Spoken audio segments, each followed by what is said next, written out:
സ്വകാര്യവൽക്കരണത്തിനെതിരെ സന്ധിയില്ലാതെ പോരാട്ടം നടത്തുന്ന പാർട്ടിയാണ് CPM.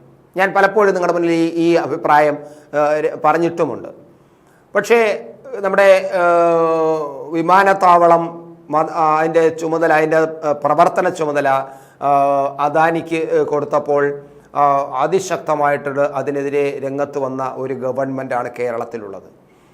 വിമാനത്താവളത്തിന് ഇതാ സ്വകാര്യ വ്യക്തികൾക്ക്, സ്വകാര്യ സ്ഥാപനങ്ങൾക്ക് വിറ്റു തുലയ്ക്കുന്നേ എന്ന് പ്രഖ്യാപിച്ചുകൊണ്ട് സമരം നടത്തിയവരാണ് അവർ.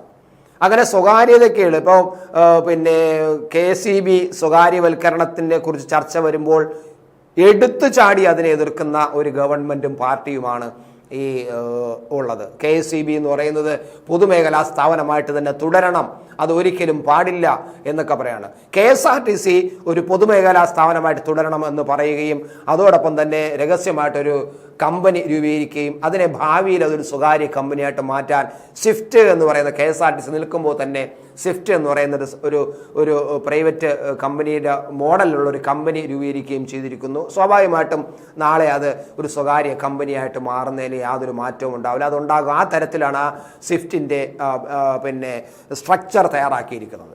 അപ്പോൾ ഈ സ്വകാര്യവൽക്കരണത്തിനെതിരെ പുറത്ത് അണികളെ കൊണ്ട് സമരം ചെയ്യിപ്പിക്കുകയും പ്രതിഷേധിക്കുകയും സിമ്പോസിയങ്ങൾ നടത്തുകയും ഒക്കെ ചെയ്യുമ്പോൾ, പ്രമേയങ്ങൾ അവതരിപ്പിക്കുകയൊക്കെ ചെയ്തുകൊണ്ടിരിക്കുമ്പോൾ അകത്ത് അവർ കൃത്യമായിട്ടും സ്വകാര്യവൽക്കരണത്തിനും സ്വകാര്യ മുതലാളിമാരെയും തഴുകുകയും അവരിൽ നിന്നും അത്യാവശ്യം വേണ്ടതെല്ലാം പാർട്ടി ഫണ്ടിലേക്കും അല്ലാതെയും സ്വന്തം പോക്കറ്റിലേക്കും അല്പസ്വല്പം വേണ്ടത് കിട്ടിക്കഴിഞ്ഞാൽ ഈ സ്വകാര്യവൽക്കരണത്തിനെ അനുകൂലിക്കുകയും ചെയ്യുന്ന ഒരു കാഴ്ചപ്പാടാണ് CPMൽ കാണുന്നത്. അതായത് ഈ KSCBയുടെ കാര്യം ഞാൻ നേരത്തെ പറഞ്ഞു. KSCBയെ പൊതുമേഖല ഈ പലപ്പോഴും കേരളത്തിലെ ജനങ്ങൾക്ക് KSCB ഒരു കൊള്ള ബില്ലുകൾ വരികയും കൃത്യമായിട്ട് നമുക്ക് വൈദ്യുതി തരാതിരിക്കുകയും നല്ല സേവനം നടത്താതിരിക്കുകയും ചെയ്യുമ്പോൾ സ്വാഭാവികമായിട്ടും ആൾക്കാർ ആവശ്യപ്പെടും ഒരു സ്വകാര്യവൽക്കരണം വേണമെന്ന്. ഇപ്പോൾ മൊബൈൽ നെറ്റ്വർക്കിൻ്റെ കാര്യത്തിൽ BSNLനെ കൊണ്ട് സാധിക്കാതെ വന്നപ്പോഴാണ് ഇപ്പോൾ BSNL വീണ്ടും ഒരു ശക്തി ആർജിച്ച് വരുന്നുണ്ട്. പക്ഷേ എങ്കിലും ഒരു കാലത്ത് BSNLനെ കൊണ്ട് സാധിക്കാതെ വന്നു. BSNL മാത്രമായിരുന്നു ഇവിടുത്തെ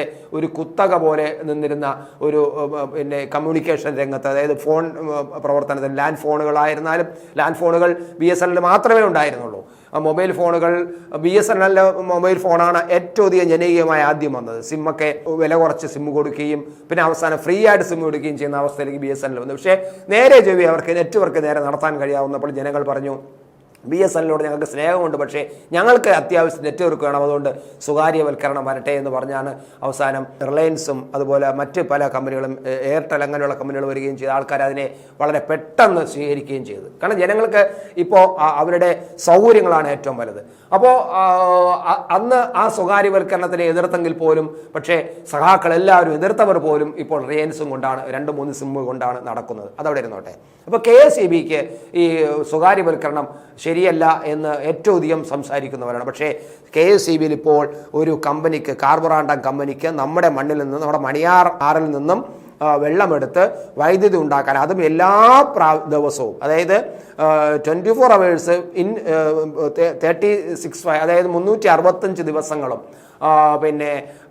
ഈ വൈദ്യുതി ഉണ്ടാക്കാൻ കഴിയുന്ന തരത്തിൽ ഉള്ള ഒരു പദ്ധതി. സാധാരണ നമ്മുടെ പദ്ധതികളൊന്നും അങ്ങനെ എല്ലാ പ്രാവശ്യവും വൈദ്യുതി ഉണ്ടാക്കാൻ പറ്റുന്ന പദ്ധതിയല്ല. പക്ഷേ ഈ കാർബറാണ്ടം കമ്പനിക്ക് മണിയാറിൽ നിന്ന് വൈദ്യുതി ഉണ്ടാക്കാനുള്ള പദ്ധതി 12 മെഗാവാട്ട് വൈദ്യുതി ഉണ്ടാക്കാൻ എല്ലാ ദിവസവും വൈദ്യുതി ഉണ്ടാക്കാൻ പറ്റുന്ന ഒരു സാഹചര്യമുണ്ട്. ആ പദ്ധതി 30 വർഷത്തേക്കാണ് ഈ കമ്പനിക്ക് വൈദ്യുതി ഉണ്ടാക്കാൻ അനുവാദം കൊടുത്തത്. പക്ഷേ ഇപ്പോൾ 25 വർഷവും കൂടെ നീട്ടിക്കൊടുത്തിരിക്കുന്നു. ഇതിൻ്റെ പിന്നിൽ വളരെ വലിയ അഴിമതിയുണ്ട് എന്നത് വ്യക്തമായിരിക്കുന്നു. കാരണം 2022 മുതൽ ഇതിനുള്ള അണിയറ ഒരുക്കം ഈ ഗവൺമെന്റ് തുടങ്ങിയിരുന്നു എന്നാണ് അറിയുന്നത്.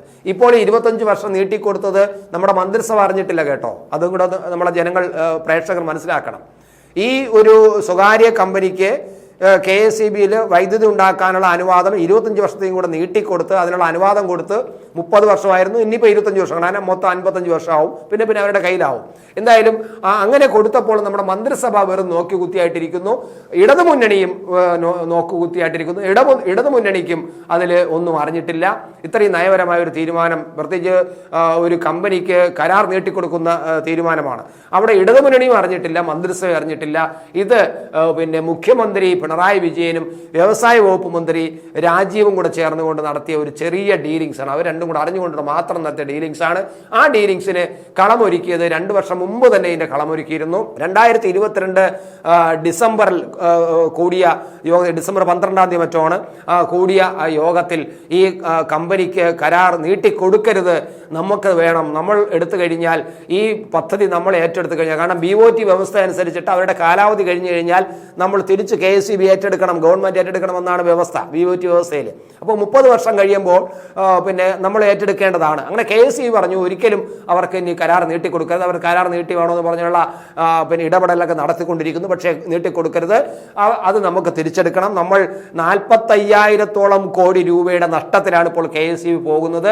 ആ KSEBക്ക് ഒരു ചെറിയ ആശ്വാസമാകും ഈ കമ്പനി നമ്മൾ തിരിച്ചെടുത്തു കഴിഞ്ഞാൽ. 10 വർഷം കൊണ്ട് 140 കോടി രൂപയുടെ നേട്ടം KSEBക്ക് ഉണ്ടാക്കാൻ കഴിയും എന്നാണ് ഈ പദ്ധതി ഏറ്റെടുത്താൽ ലഭിക്കുന്നത് എന്ന വിവരങ്ങളെല്ലാം KSEB സർക്കാരിനെ അറിയിച്ചതാണ്, ഈ യോഗത്തിൽ പറഞ്ഞതുമാണ്.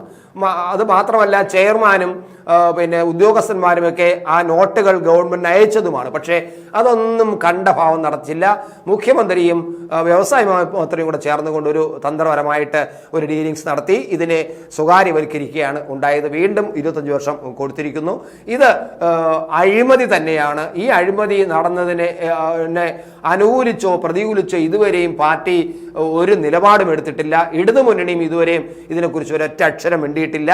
ഇത് പക്ഷേ പ്രതിപക്ഷത്തെ രമേശ് ചെന്നിത്തല, പഴയ പ്രതിപക്ഷ നേതാവൊക്കെ ആയിരുന്ന കോൺഗ്രസ് രമേശ് ചെന്നിത്തല ഇതുമായി രംഗത്ത് വരികയും അദ്ദേഹം ചില കാര്യങ്ങൾ പൊതുമണ്ഡലത്തിൽ വന്ന് പറഞ്ഞപ്പോഴാണ് ഇതിനകത്ത് നടക്കുന്ന കള്ളക്കളികളെ കുറിച്ച് കേരളത്തിലെ ജനങ്ങൾ അറിയുന്നത്. എന്തായാലും സ്വകാര്യവൽക്കരണത്തിനെതിരെ നമ്മൾ അണികളെ കൊണ്ട് സമരം ചെയ്യിപ്പിക്കുമ്പോൾ സ്വകാര്യ കമ്പനികൾക്ക് എല്ലാവിധ സൗകര്യങ്ങളും ചെയ്തു കൊടുക്കുകയും അവരിൽ നിന്ന് കിട്ടേണ്ടത് വാങ്ങിച്ചുകൊണ്ട് അവർക്ക് നമ്മുടെ പദ്ധതികളെല്ലാം വീണ്ടും വീണ്ടും കരാർ കൊടുക്കുകയും ചെയ്യുന്ന ഒരു രീതി ഇതാ കാണുന്നു.